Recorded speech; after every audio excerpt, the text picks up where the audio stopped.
Finalmente, o Jerome Powell mudou o discurso e deixou muito mais claro para o mercado que agora sim está na hora do famoso pivot, está na hora de começar a cortar juros. Então o mercado ficou bastante animado com isso, com o discurso que ele fez agora no Jackson Hole, que fica em Wyoming, numa conferência anual, onde você tem um encontro um pouco mais descontraído e mais no campo, né, digamos assim, entre os principais chairmen dos bancos centrais, mas todo mundo estava esperando esse anúncio do Fed. Mas o meu objetivo aqui não é entrar nos detalhes do discurso, tem vários outros locais onde você pode ver, né? O próprio Fernando Ruiz fez uma descrição excelente, traduzindo inclusive parte do discurso.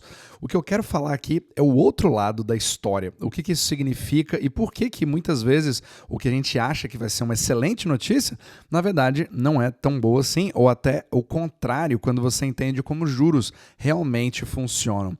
Então vamos lá, o Jerome Powell fez esse anúncio, só que o mais engraçado é que as bolsas subiram bastante antes do próprio discurso. Então o mais engraçado é o seguinte, o Jerome Powell não cortou os juros americanos continuam 5,5%.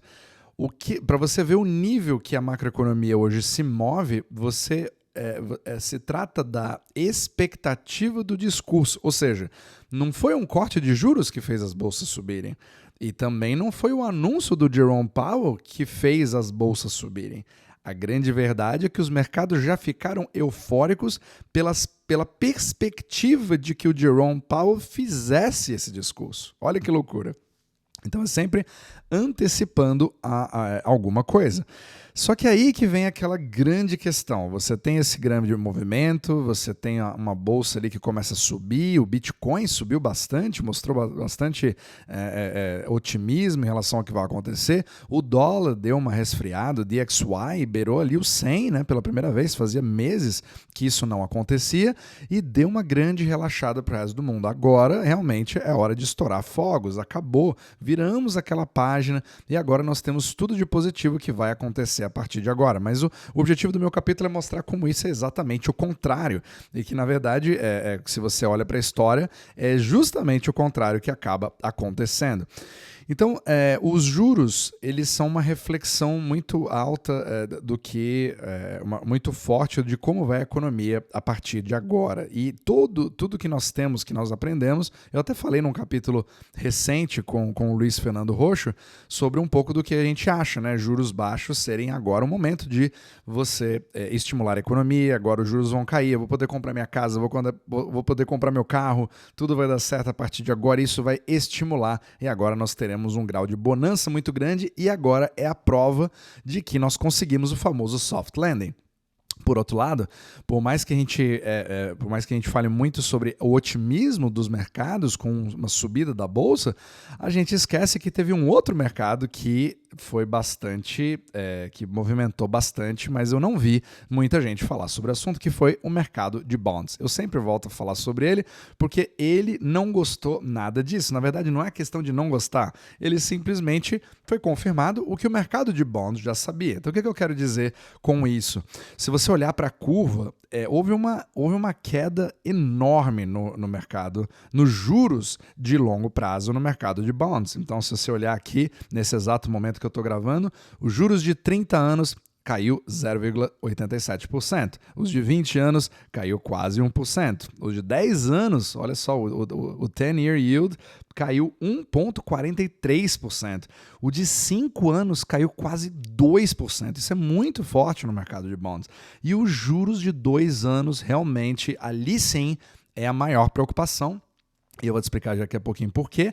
Caiu 2,24%. Ele foi para 3,92% de juros, os de 2 anos. Isso é um sinal simplesmente gigantesco. Para quem acompanha esse podcast, você vê que a curva de bonds acabou caindo. Mas o que significa esse juro caindo? A gente sabe que o preço dos bonds são inversamente proporcionais aos seus juros. Se você tem juros de bonds caindo, isso significa que tem muita gente comprando e o seu preço está subindo. Isso mostra claramente que a curva de juros tem uma perspectiva de que os juros vão, de fato, cair e cada vez mais rápido, justamente pelo sinal que ele já vem dando desde 2022, quando a curva inverteu, ou seja, os juros de longo prazo ficaram mais baixos do que os juros de curto prazo, que é exatamente o contrário de uma economia saudável, segundo a curva de juros, e agora o mercado de bonds meio que está olhando para a cara do Jerome Powell falando, não me diga, você vai cortar juros? Pronto, eu já sabia disso há 2 anos. Agora é você que vai seguir o que nós já sabíamos. Então você tem uma perspectiva de inflação mais baixa, mas principalmente de juros mais baixos. Então quem compra juros agora, principalmente de 2 anos, de 5 anos, de 10 anos, vai travar um juro agora, sendo que ele tem a perspectiva que os juros futuros vão começar a cair cada vez mais. Percebe? Só que quando você tem uma queda mais forte ainda nos juros de curto prazo, principalmente os de 2 anos, que eles chegam cada vez mais perto dos juros que realmente são controlados pelo Fed, aí sim você tem um alerta, pelo menos baseado na curva de juros, que nós estamos chegando muito próximo de uma recessão. Então, peraí, por que o mercado então vai ficar tão animado com uma notícia dessa, sendo que a curva evidencia recessão? É porque não é assim que a narrativa funciona, e não é assim que os mercados funcionam, principalmente nos mercados de ações. Eles são derivados das narrativas, e a narrativa é de que nós vamos ter um soft landing, que na verdade o Jerome Powell está controlando tudo isso muito bem, e que na verdade aquela taxa de inflação, a nossa meta de inflação dos 2%, nós estamos muito mais confiantes que chegaremos nela. Percebeu que ele não disse no discurso que nós chegamos nela? Será que é meio que uma forma intermediária de você começar a deixar essa meta para lá e ligar um pouquinho mais para o desemprego, que nem eu tinha falado no capítulo passado? É muito importante você analisar as nuances do que é dito, porque a própria Europa, ela abandonou a meta de 2%. Eu não preciso mais dela, eu vou cortar os juros imediatamente, vão começar a fazer as coisas acontecer. Percebe que você sente um pouquinho do discurso do Jerome Powell, que ele começa a dizer assim, como se fosse assim, batendo a mão nas próprias costas, dizendo, olha, quer saber? A gente já conseguiu, eu já estou vendo que eu vou chegar na linha, claro que a gente tem que ficar um pouco atento ainda, vendo os dados, mas agora sim nós estamos muito mais confiantes de que nós vamos chegar na meta dos 2%. Mas não chegamos ainda na meta dos 2%, mas estamos bem mais confiantes. Então, baseado nessa confiança que eu tenho, apesar de não ter chegado nessa meta, percebe? Nós agora vamos fazer o corte, vamos fazer o pivot, chegou a hora de fazer esses cortes. Foi isso que ele deu a entender para o mercado, e aí todo mundo comemora. Mas, por outro lado, é muito importante você entender uma outra coisa. A gente viu que a bolsa ficou animada em relação a isso, porque agora finalmente a bolsa vai subir. Mas espera aí, a bolsa já não estava subindo antes, quando os juros estavam a 5,5%? Talvez muitas vezes nós esqueçamos que os reais motivos pelos quais os mercados já vinham subindo antes têm a ver muitas vezes com o nosso milkshake do dólar, certo? Você tem ali uma grande quantidade de capital que veio de fora dos Estados Unidos e que entra em território americano buscando o quê? Buscando retornos mais seguros e uma moeda mais segura. Isso é justamente toda a filosofia do carry trade, o que o Japão veio fazendo desde então. Se você acha que o iene vai se desvalorizar e eu tenho um juro mais baixo, eu vou pegar esse iene emprestado e colocar na Bolsa de Valores americana, principalmente quando os juros estão lá em cima. Isso dá liquidez, isso faz a Nvidia subir, faz todos os Magnificent Seven subir, faz todos os mercados subirem. Mas espera aí, então para que se eu vou cortar os juros agora, eu não vou atrapalhar essa estratégia? É aí que pode ser que você comece a criar um efeito talvez não tão desejado assim se você corta os juros, porque tecnicamente você está tirando um pouco da atratividade dos Estados Unidos de sugar esse milkshake de liquidez ao redor do mundo. Mas por outro lado, é o que a gente sempre fala, a gente não pode avaliar os Estados Unidos como uma coisa isolada, como um país isolado, porque ele é justamente todo o centro da onde deriva todo o sistema euro-dólar. Então, por mais que você comece a ter um corte de juros do Fed, você tem um outro problema, que é o resto do mundo. O resto do mundo não está indo muito bem. Então, os Estados Unidos, você pode argumentar que nós estejamos numa recessão quando você olha o mercado real. Os consumidores que agora vão ter um juro mais baixo, Tudo bem, mas e daí? Você pode colocar o juro zero para eu comprar uma casa, mas eu ainda não tenho dinheiro para pagar essa casa. Eu tenho 3 empregos, eu não dou conta, né? Então o mercado de trabalho vem mostrando cada vez mais que isso já é uma realidade. Então os Estados Unidos não estão indo muito bem das pernas. Por outro lado, você olha para o resto do mundo, ele também não está indo, ou até pior do que os Estados Unidos, porque você adiciona ainda um risco cambial, sendo que você vai precisar servir as suas dívidas em dólares e, por mais que os Estados Unidos também estejam endividados, o resto do mundo está mais endividado na somatória do que os próprios Estados Unidos. Então, o jogo é relativo. Então, agora vamos pensar. Se você tem uma reunião como o Jackson Hole, onde você tem ali o Jerome Powell, que está falando com a Christine Lagarde, né, do Banco Central Europeu, e também com o Ueda, né, eu sempre esqueço o primeiro nome dele, mas depois eu vou relembrar, do BOJ, do Banco do Japão. Então, qual que é a probabilidade de, a partir de agora, quando você tem um discurso desse com o Jerome Powell, de que eles não sabiam que isso ia acontecer? Eu acho que essa probabilidade é muito baixa, certo? É para isso que você tem os bastidores. E qual que é a probabilidade de que os próximos movimentos dos bancos centrais europeu e japonês não vão ser coordenados de uma coisa que já foi discutida talvez dentro do Jackson Hole, aproveitando essa oportunidade, fazendo uma trilha nas belas montanhas de Wyoming, percebe?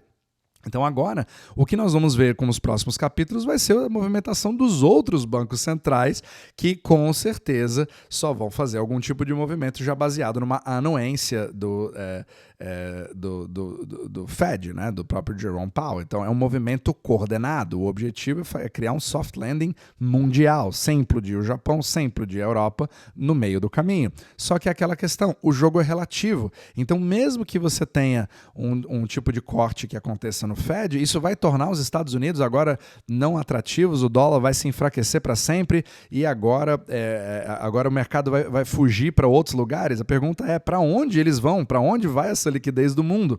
Você também tem problemas no resto do mundo. Então a Europa também já vem de cortes de juros que já aconteceram antes ainda do Fed. Então mesmo que você tenha um carry trade, por exemplo, saindo da Europa e indo para os Estados Unidos para tentar proteger o seu capital, o fato do Fed cortar os juros, principalmente se for só 0,25%, não vai necessariamente criar aquele grande efeito. Você precisaria ter cortes muito mais agressivos para fazer o carry trade do Japão ou outros tipos de carry trade ao redor do mundo se desvencilharem das suas posições perdendo dinheiro, né? Então, agora, claro que no Japão a gente tem essa discussão, porque o Banco do Japão está subindo os juros, está indo na contramão, mas com certeza deve ter tido alguma conversa entre os dois bancos, né, para poder entender o que vai acontecer a partir de agora para evitar uma implosão nos lugares. Percebe que é sempre um jogo relativo. Então, existe aquela teoria também de que o resto do mundo vai acompanhar agora mais ainda, né? Eles já fizeram um movimento antecipado em relação ao Fed. O Fed, na verdade, está atrás nessa corrida, mas se você tem o resto do mundo que faz o dovish, que é o outdove the Fed, ou seja, eles cortam mais rápido do que o próprio Fed.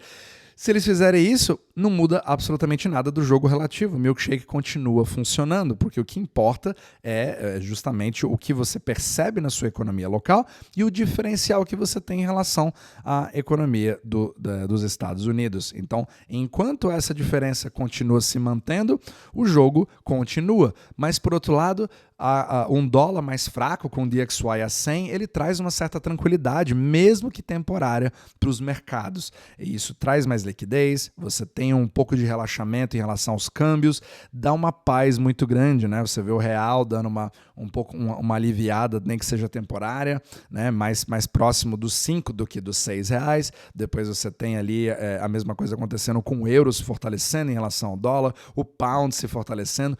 Muito bem-vindo para o Japão em relação aos custos de importação, né, com o iene muito mais forte, subindo para 140, e o próprio renminbi chinês indo ali para 7,17. Então, tudo isso cria um certo relaxamento e, por outro lado, você começa a ver, como previsto, as primeiras palavras de dólar, da morte do dólar, né? Porque a partir de agora o dólar vai morrer porque está ficando mais fraco, porque o Fed está imprimindo dinheiro, percebe? Essas narrativas que você tem que entender para que você possa sempre observar o que está por trás de tudo isso. Então eu queria te passar essa grande visão da ilusão, né, do Fed de que agora vai ser um novo capítulo que vai trazer prosperidade e crescimento econômico, mas na verdade, quando você tem muito mais gente comprando airbags e proteções, que é exatamente o que está acontecendo agora no mercado de bonds, isso simplesmente vê que grande parte da liquidez do mundo está preparando-se para um impacto, pelo menos é o que sugere a curva de juros nesse exato momento. E que o Fed, como sempre, não está liderando o mundo para uma nova fase agora de estímulo econômico, que na verdade, se uma economia vai bem, ela não precisa de estímulo, percebe o grande problema das narrativas? E simplesmente o Fed estaria seguindo o que a curva de bonds já avisou desde 2022. E ao que tudo indica, é a mesma história que a gente sempre viu e dessa vez parece que realmente não é diferente.